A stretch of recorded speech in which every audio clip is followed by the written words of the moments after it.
네, 오늘 저는 주어진 본문을 중심으로 이 세상의 중심에서라는 제목으로 하나님의 말씀 전하도록 하겠습니다. 우리가 잘 알고 있는 인도의 민족 운동 지도자 간디 선생께서 이런 말씀을 한 적이 있습니다. 나는 예수를 참 좋아합니다. 그러나 그를 따른다고 말하는, 그를 믿는다고 말하는 그리스도인들은 싫습니다. 왜냐하면 그들은 예수처럼 살지 않기 때문입니다. 사랑하는 성도 여러분, 어떤가요? 저희 고등부 아이들 표현으로 참 뼈를 때리는 한마디가 아닐 수 없습니다. 믿는 사람에게는 좀 껄끄러울 수 있는 그런 이야기 같아요. 세상이 우리에게 물어봅니다. 당신은 예수처럼 살고 있나요? 당신은 어떠한 예수님을 믿고 있나요? 여러분 어떻게 답하시겠습니까? 오늘의 말씀을 보니 비단 이것은 세상이 우리에게 하는 질문뿐만 아니라 예수님도 그렇게 물어보시는 것 같습니다. 너희는 인자를 누구라 하느냐? 오늘 수요 2부 예배에 나오신 여러분들은 다들 이제 일상 가운데 바쁘게 사시고 열심히 애쓰고 땀 흘리면서 그렇게 하루를 사셨을 텐데, 여러분 하루를 사는 것과 예수님을 믿는 것이 어떻게 관계하던가요? 여러분의 신앙이 하루 동안 어떻게 질문되어졌고 어떤 예수님을 믿으면서 오늘 이 현장에 함께 예배를 드리고 계신가요? 오늘 한번 이 질문을 말씀을 통해서 이모저모로 좀 고민해 봤으면 좋겠습니다. 또 소망하기는 고난주간이지 않습니까? 그래서 우리가 믿는 예수님에 대한 바른 인식과 바른 대답이 우리 안에 다시 한번 새겨지고 그 주님을 오롯이 쫓는 저와 여러분 되기를 주님의 이름으로 소망합니다. 오늘 말씀 13절 말씀을 함께 읽겠습니다. 13절 말씀 띄워주시면 우리 화면을 보시면서요 함께 읽겠습니다. 읽어주세요. 시작.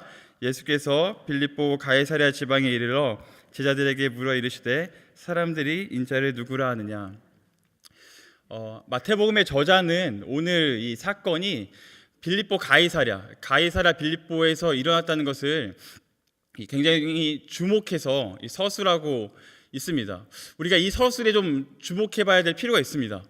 같은 공간복음인 누가복음은 그 예수님의 이 생애를, 그러니까 누가복음의 구성을 지리를 기준에 따라서 그렇게 서술하고 기록하고 있습니다. 그러니까 예수님의 사역이 이제 갈릴리, 유대, 사마리아, 예루살렘 순으로 이어지면 누가복음의 구성도 그렇게 이게 진행이 되는 거죠. 그래서 누가복음을 잘 보시면 그 사건이 어디에서 일어났는가에 대한 지명이 좀 친절하게 잘 드러나는 것을 우리가 볼 수 있습니다.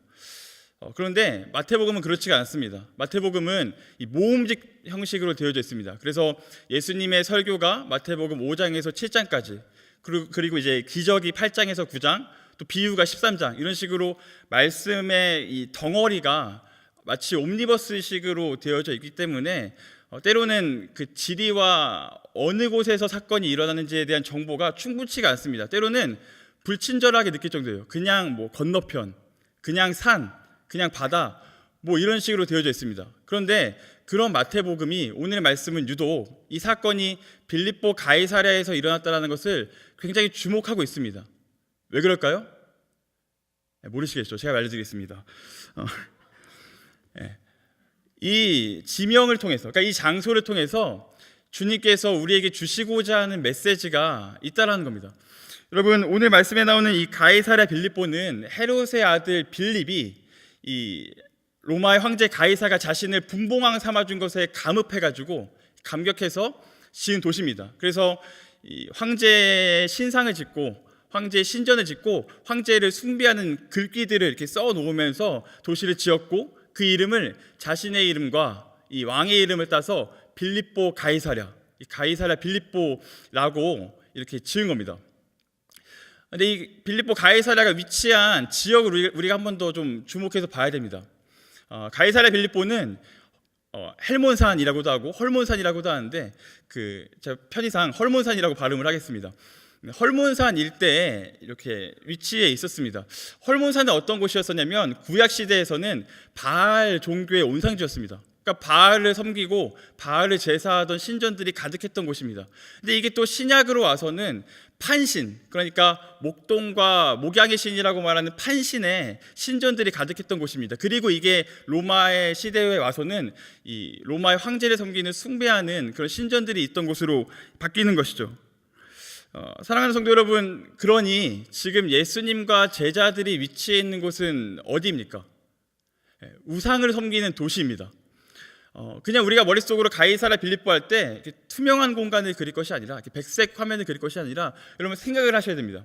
이 한편에는 바알을 섬기는 신전들이 가득했을 겁니다.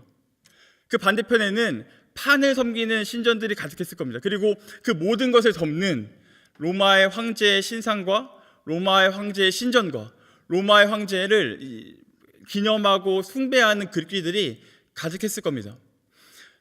우상의 신전, 우상의 도시라는 것을 우리가 조금 더 바꿔 말해보면 이렇게 말할 수 있을 것 같습니다. 가이사랴 빌립보는 우상의 도시를 넘어서서 사람들의 필요를 채우는 곳이었습니다. 무슨 말이겠습니까? 사람들이 조금 힘이 들고 인생에 결핍이 있고 선명한 도움이 필요할 때면 이 사람들은 누구나 다 헐몬산으로 오르는 겁니다. 바알이 됐든 판이 됐든 로마의 황제가 됐든 그 사람들에게 제사를 드리면서 자신의 삶의 안녕과 번영과 자신의 삶의 행복을 도모했을 거라는 것입니다. 사실 이토록 많은 우상이 처음부터 이스라엘에게 필요했던 것은 아닙니다. 이스라엘이 처음부터 바알을 섬겼던 것은 아니에요. 이스라엘이 이 출애굽하여서 광야를 떠돌아다니며 생활할 때는 바알이 필요가 없었습니다. 바알이라는 우상이 없었습니다. 왜냐하면 광야에서는 모든 공급이 하나님으로부터 왔거든요. 그러니까 이스라엘 백성들이 할 수 있는 게 하늘을 쳐다보는 것밖에 없는 겁니다. 하늘을 쳐다보면서 하나님이 주시는 공급으로만 살아갔던 것이 이스라엘 백성들의 삶이었습니다. 그런데 문제가 생깁니다. 어떤 문제가 생길까요? 막상 가나안에 들어가 보니까 가나안에 이 풍요로움이 있는 거예요. 그러니까 니들이 어떻게 이렇게 풍요롭게 살았니 했더니 후기 청동기 문화를 보여주고 당시의 농경 문화를 보여주면서 바알을 소개하는 겁니다. 우리가 이렇게 풍요로울 수 있는 것은 농경 사회를 일구고 그러면서 바알을 섬겼기 때문이야 라고 말하자 이스라엘 백성들이 눈이 돌아가는 거예요. 자신들은 열심히 하나님을 섬기면서 왔는데 자신들은 거짓골이고 들어와 보니 하나님을 믿지 않은 사람들이 더 잘 사는 것을 보게 되는 겁니다. 이제 이스라엘 백성들도 본격적으로 농경 사회를 살게 되죠. 그러니 어떤 일이 발생하냐면 하나님을 보지 않아도, 하늘을 보지 않아도 자신의 손에 소출들이 가득한 겁니다. 눈에 보이는 열매와 결실들이 자신의 손으로 일궈서 나온다라고 착각하는 거예요. 하나님이 없어도, 하나님이 계시지 않아도 이 밥만 있으면 내 인생은 안전할 수 있어. 굳이 하나님이 만나와 매출하기를 보내주시지 않아도 내가 밭을 일궈 살면 살 수가 있구나 하는 세계관이 바뀌기 시작하는 겁니다. 이후에 사회와 부의 축이 이 목축으로 옮겨갑니다. 그러니 바알의 신전은 그대로 판의 신전이 됩니다. 그리고 이게 시대와 정치가 로마의 압제로 흘러가자 그 모든 힘과 권력의 중심인 로마의 황제를 숭배하는 신전으로 바뀌게 되는 것이죠. 여러분, 이것이 무엇을 의미합니까? 사실 신은 뭐인지 별로 관계가 없는 거예요. 신의 이름이 뭔지 어떤 신인지는 사실 별로 상관이 없습니다. 당시에 가장 주류가 되는, 그래서 누구든 좋으니 내 인생의 안녕과 번영과 행복과 안정을 추구할 수 있고 내 삶을 도와만 준다면 그것이 바알이든 판이든 로마 황제든 상관이 없다는 거예요. 그냥 내 인생만 안녕하면 된다는 겁니다. 그러니 가이사랴 빌립보는 그런 곳이었습니다. 하나님이 없어도 이것만 돼 라고 하는 그것들을 고백하는 곳, 하나님이 없이도 공급을 얻어가면서 살아가는 곳, 그래서 이것만 있으면 내 인생이 충분할 수 있어 라고 고백하며 그것을 붙잡는 곳이 이 가이사랴 빌립보였다는 겁니다. 그 한복판에서 예수님이 제자들에게 물으시는 거죠. 너희는 나를 누구라고 하니? 사랑하는 여러분, 오늘의 말씀을 이 지금까지의 맥락으로만 좀 비춰보면 예수님께서 제자들에게 하셨던 말씀, 너희는 나를 누구라 하느냐, 우리 너무 잘 알고 있잖아요. 근데 이 질문이 신앙적인 질문만은 아닌 것 같습니다. 혹은 관념적으로 어떤 믿음을 갖고 있는지를 확인하는 수준의 질문이 아니었던 것 같아요. 매우 실제적이고 사회적이고 정치적인 질문이었는지도 모르겠습니다. 예수님이 물으시는 거죠. 그 수많은 신전들을 배경으로 삼아서 여기에 너의 삶을 이렇게 안녕하게 해주는, 너의 삶을 번영케 해주는, 너가 의지하고 있는 수많은 신전들이 있는데, 이 신전과 이 신전과 예수 그리스도 이 사이에서 너는 누구를 신으로 믿니? 더 나아가서요, 너의 삶의 주도권은 어디에 있니? 지금 예수님이 그렇게 물어보시는 겁니다. 너의 삶의 주도권이 누구에게 있니? 청소년 시절 저에게 이 고민이 몇 가지가 있었습니다. 근데 좀 제가 설교를 준비하면서 그 고민들이 뭔지를 추려보니까 크게 두 가지예요. 그리고 기가 막힌 것은 제가 지금 고등부 사역을 하고 있는데 저희 아이들도 대부분 이 두 가지 문제에서 자유롭지가 못합니다. 첫 번째 문제는 진로였습니다. 앞으로 어떤 대학에 가서 어떤 공부를 해서 뭐 해 먹고 살 것인가, 이런 고민이 저에게 가득했습니다. 여러분들의 표정 보니까 여러분들이 전혀 그렇게 고민을 안 하신 것 같습니다. 두 번째 고민은 당황스럽네요. 두 번째 고민은 사실 이게 더 컸던 것 같아요. 관계에 대한 고민인 겁니다. 특별히 여자친구를 사귀고 싶은데 이게 잘 안 되는 거예요. 뭐 여러 가지 이유가 있었겠죠. 뭐 옷도 못 입고 뭐 체격도 그렇고 얼굴도 임진왜란이고 뭐 하니까 이게 뭐 잘 되지가 않는 겁니다. 제가 뭐 이런 식의 고민들을 이제 가지고 있다가 어렵사리 어른들께, 뭐 저희 전도사님이라던가 저희 어머니께 이렇게 털어놨어요. 어머니, 제가 이제 진로를 고민하는데 잘 안 되고요. 여자친구를 사귀고 싶은데 잘 안 되네요. 이렇게 말씀을 드려요. 어머니뿐만 아니라 하여튼 주변에 제가 그래도 신뢰할 수 있을 만한 그 어른들에게 이렇게 물어보거든요. 그러면 어른들은 전부 다 똑같은 대답으로 저에게 말씀하세요. 뭐라고 말씀하실까요? 대학 가면 해결돼. 맞습니다. 제 질문은 진로에 대한 거였어요. 제 질문은 여자친구를 어떻게 하면 사귈 수 있느냐에 대한 건데 대답은 다 똑같습니다. 대학 가면 해결돼. 저는 그 말을 믿었습니다. 그래서 열심히 공부해서 대학에 갔습니다. 여러분, 대학에 갔더니 실제로 진로가 막 해결이 되고 어떤 직업을 가져야 될지 알겠고 또 여자친구가 막 줄을 서고 그런 일이 일어나지 않았습니다. 여러분, 대학교에 가면 뭐가 되는 거예요? 대학에 가면 문제가 해결되는 것이 아니라 저는 그때 알았습니다. 대학교에 가면 대학생이 되는구나. 대학에 가면 문제가 해결되는 게 아닙니다. 그냥 대학생이 되는 겁니다. 대학생이 되니까 이전에는 경험하지 못했던 더 많은 문제들이 생기기 시작하는 거예요. 그래서 어떤 사람들이 이렇게 이야기합니다. 직업을 갖지 못했으니 문제가 생긴다. 여러분, 직업을 가지면 문제가 해결될까요? 직장에 가면 뭐가 돼요? 직장인이 되는 겁니다. 이런 식으로 일어나는 거죠. 결혼을 하면, 애를 낳으면, 뭔가 어떤 객관적인 상태가 되거나 뭔가를 소유하게 되면 그 문제가 해결될 거라고 세상은 이야기하는 것 같습니다. 근데 여러분, 어떻습니까? 다 해보시지 않았습니까? 결혼하면 유부남이 되는 거고 애를 낳으면 애 아빠가 되는 거지 문제가 해결되는 것이 아니더라고요. 그래서 제가 깨달은 것이 하나 있습니다. 인생은 늘 문제구나. 문제 뒤에 문제, 문제 뒤에 문제. 객관적으로 어떤 것이 얻어져서 문제가 해결되는 것은 아니라는 것을 제가 하나 깨달았습니다. 여러분, 문제가 늘 있습니다. 동의하시죠? 문제가 늘 있다는 것은 동시에 어떤 것을 말합니까? 그 문제 때문에 생기는 우상이 있다는 거예요. 이 문제를 해결해 줄 수 있을 것 같은 어떤 게 있다는 겁니다. 저에게, 적어도 청소년이었던 저에게 하나님보다 더 크게 보였던 것은 대학이었습니다.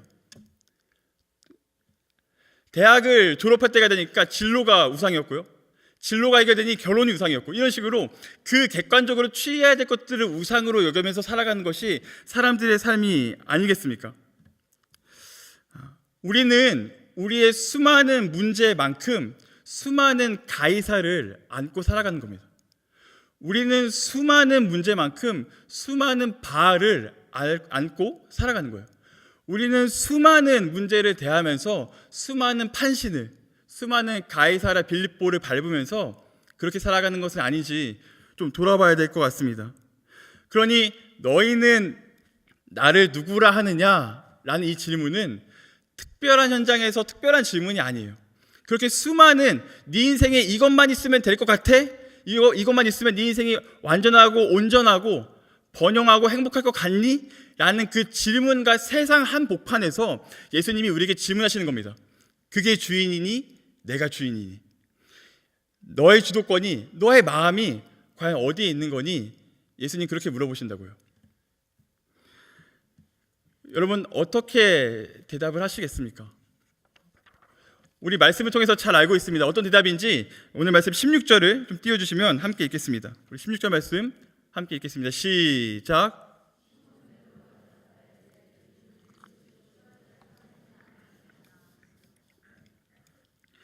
예수님의 이 질문 앞에 베드로가 대답합니다. 주는 그리스도시요 살아계신 하나님의 아들이십니다. 제가 이 본문을 묵상하면서 왠지 모르게 이 주라는 단어에 꽂히는 거예요. 그래서 여기 뭔가 하나님이 오늘 말씀으로 좀 교감할 수 있는 무언가를 주시나 보다 해서 주라는 말씀에 굉장히 창림했습니다. 근데 여러분 본문을 보니, 원문을 보니, 헬라어 원문을 보니 주라는 말은 없더라고요. 주라는 말은 없고 실제로 이 문장이 어떻게 되냐면 당신은 이렇게 시작합니다. 당신은 그리스도시요 살아계신 하나님의 아들이십니다. 그러니까 주라고 해서 줄 수 있는 그런 문장은 사실 아니고 그리스도 살아계신 하나님의 아들, 베드로의 고백은 거기에 그 진의가 담겨져 있습니다. 주는 그리스도시요 살아계신 하나님의 아들이십니다라는 고백이 얼마나 중요한 고백이었는지를 알려면 이후에 예수님의 반응을 보면 알 수 있습니다. 우리가 본문으로 채택하지 않았지만 18절 말씀을 보면 이 고백이 얼마나 주님을 기쁘게 했는지, 예수님에 대한 이 바른 대답과 바른 고백이 얼마나 소중한지 예수님은 그 고백 위에 교회를 세우시겠다고 그렇게 말씀을 하십니다. 그리고 이후에 21절을 보시면 21절에서 이때로부터라고 시작해서 마지막에 비로소 나타내시니 라고 나옵니다. 그러니까 이 베드로의 핵심적인 고백 이후에 예수님께서는 이전에는 가르쳐 주시지 않았던 예수님의 핵심적인 가르침, 이제는 너희가 배울 준비가 됐으니 알려주겠다라고 말하는 예수님의 제자도에 대해서 말씀을 하고 계시는 겁니다. 그래서 많은 학자들이 오늘 이 베드로의 고백을 어떻게 이야기하냐면 마태복음의 분기점이라고 이야기를 합니다.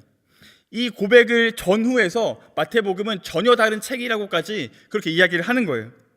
그만큼 너희는 나를 누구라 하느냐라는 질문과 그 질문에 대해서 당신은, 주는 그리스도시요 살아계신 하나님의 아들이십니다라는 그 고백이 참으로 중요한 것 같습니다. 사랑하는 성도 여러분, 오늘 말씀에 이 그리스도라는 표현은 헬라어입니다.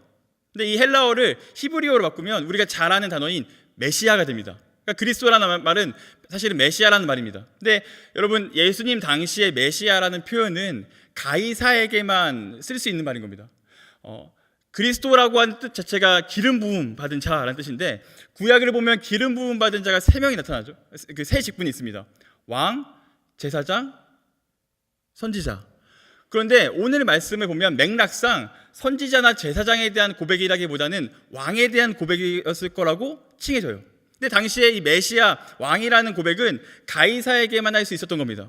그럼 여러분 가이사에게는 왕으로서 어떤 특권이 있었냐면 생사여탈권이라는 것을 가지고 있었습니다. 이게 뭐냐면 이 왕이 통치함에 있어서 국민의 생명을 뺏을 수도 있고 취할 수도 있는 생명에 대한, 생존에 대한 모든 전권이 왕에게 있다는 겁니다. 그러니까 늘 이 당시에 사람들이 가이사를 메시아라고 칭했고 심지어는 동전에 이 그림이 있다는 것은 무슨 말이겠습니까? 내가 살고 있는 모든 안전은 가이사로부터 오는 것이구나 하는 고백이 늘 담겨져 있는 거예요.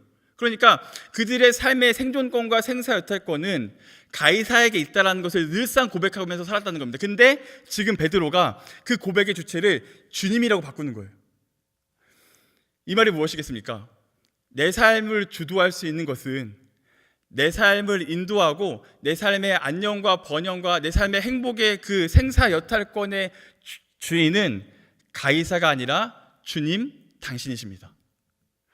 내 인생에 결혼만 하면 행복할 것 같고, 대학만 가면 행복할 것 같고, 직장만 가면 행복할 것 같고, 애만 낳으면 행복할 것 같고, 애가 대학 가면 행복할 것 같고, 애가 또 취직하면 행복할 것 같고, 이런 식의 모든 문제들 가운데 여러분 주님께서 그 한복판에서 우리에게 물으시는 그 질문에 우리의 대답은 주님, 이 모든 것들로 내가 행복할 수 있는 것이 아니고, 이 모든 것들이 나의 생사여탈을 주장할 수 있는 것이 아니고, 이 모든 것들이 나의 삶의 주도권을 갖고 있는 것이 아니고, 주님, 당신이 나의 삶의 주인이십니다.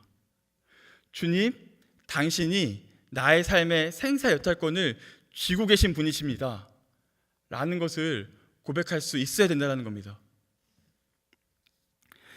사랑하는 성도 여러분, 그러니 오늘 베드로가 고백하는 주는 그리스도시요 살아계신 하나님의 아들이십니다 라는 이 고백은 그냥 관념적이고 떠있는 고백이 아닙니다. 그냥 한번 주님 믿는 사람이기 때문에 고백할 수 있는 그러한 뜬구름 잡는 믿음이 아니라는 겁니다. 베드로의 고백의 진위는 정말 나의 삶의 주도권, 진짜 나의 실제적인 삶의 모든 생사 여탈권이 주님께 있습니다. 주님께 있습니다 라는 것을 고백하는 겁니다. 여러분, 어쩌면 저를 포함해서 우리 모두는 이곳에 관념적인 믿음으로 그냥 예수님 하면 이렇게 사랑 이렇게 떠올리고, 하나님 하면 전능하신 분, 믿음하면 그냥 믿는 거 하면서 나온 것은 아닌지 좀 돌아봐야 되겠습니다. 특별히 고난주간에 자신의 몸을 찢어가면서 생명을 우리에게 건네주신 그 주님 앞에 그 주님의 존재와 우리의 고백이 어떠해야 하는가, 우리가 한번 좀 이 주간에 고민해 봐야 되지 않겠습니까?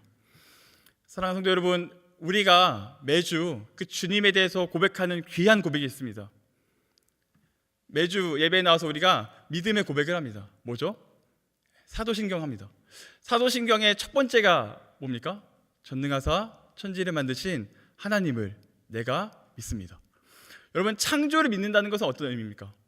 창조하신 하나님이 내 삶을 그냥 두시는 것이 아니라 창조하신 그 하나님이 역사의 창조자, 역사의 주관자 되셔서 오늘도 내 인생을 섭리하시는구나를 믿는 거예요. 그 하나님을 믿는 인생이 과연 세상의 어떤 것으로 흔들리면서 그것을 따라 살아갈 수 있겠습니까? 여러분에게 주님은 어떤 분이십니까? 도시를 살아가며 빌립보 가이사랴를 살아가며 오늘 하루도 애쓰고 힘쓴 우리에게 주님이 물으십니다. 너는 나를 어떤 예수로 믿고 있었니? 말씀을 정리하겠습니다. 여러분, 세상은 돈이나 권력이나 명예나 좀 있어 보일 만한 관계 같은 것이 세상을 움직이는 힘이라고 그렇게 이야기합니다. 그런 것들이 있어야 우리의 삶의 안녕이 보장된다라고 그렇게 이야기를 합니다. 여러분, 여기에 동의하십니까? 명예와 돈과 관계와 권력이 우리의 인생의 생사 여탈을 주장할 수 있겠습니까? 우리 하나님이 하시는 거 아니었습니까? 이 모든 역사의 주관자이신 하나님께서 우리의 모든 삶의 주인 되시면서 우리의 생사의 여탈을 주장하시는 분 아니시겠습니까? 이와 같은 고백과 이와 같은 정체성으로 이번 한 주를 살아가고, 또 내일 아침에 일어나서 똑같은 일상을 살아갈 때 그 도시의 한복판에서, 세상의 중심에서, 세상의 한복판에서 매일같이 물으시는 주님의 음성에 넌 날 누구라 하니? 너의 일상에 그렇게 애쓰고 힘쓰며 땀 흘리면서 살아가는 그 현장에 너가 누구를 주도권을 쥐면서 살아가니? 너의 생사 여탈은 누구에게 있니? 라고 물어보시는 그 질문 앞에 주님, 당신이십니다. 주님, 당신만이 나의 삶의 주도권을 다 가져가시고 생사 여탈을 주장하실 수 있습니다 라고 고백하는 저와 여러분 모든 동역자분들 됐으면 좋겠습니다. 우리 이제 함께 기도하시겠습니다. 오늘 말씀을 좀 기억하시면서 하나님, 일상을 살아가다 보니 하나님이 내 인생의 주도권을 쥐지 않고 세상의 어떤 것들이 내 인생의 주도권을 살았음을 시인하며 회개합니다. 주님, 돌이켜 주님만이 내 인생의 주도권이신 분, 주님만이 내 인생의 생사 여탈권을 주신 분이라는 것을 고백하며 살아갈 수 있도록 인도하여 주시옵소서. 우리 이렇게 기도하신 후에 여러분이 가지고 나오신 기도의 제목으로 기도하시면서 나아가시겠습니다. 기도하시겠습니다. 하나님 아버지, 감사합니다. 주께서 우리에게 주님의 은혜와 역사하심으로 하나님의 사랑과 하나님의 그 자비로 우리 인생을 주장하시고 인도하시며 참으로 감사합니다.